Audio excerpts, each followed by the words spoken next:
হল ফি কমানোর দাবিতে বিক্ষোভ করেছেন রাজধানীর সরকারি তিতুমির কলেজের শিক্ষার্থীরা।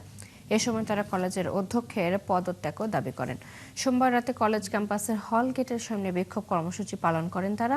এ সময় কর্মসূচি থেকে মঙ্গলবার সকাল 10টায় এক স্থানে পুনরায় অবস্থান কর্মসূচিরও ঘোষণা দেন।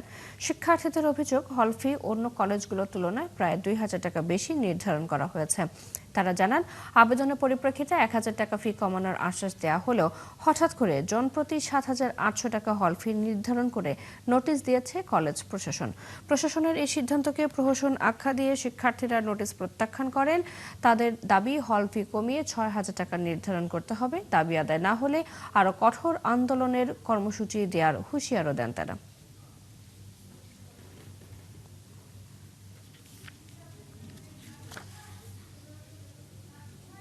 আগে ছিল 8,000, এখন হচ্ছে 7,800। তো আমরা এই দাবি এই মানে আমাদের যে এই সিদ্ধান্ত, এটা আমরা কোনোভাবে মানি না।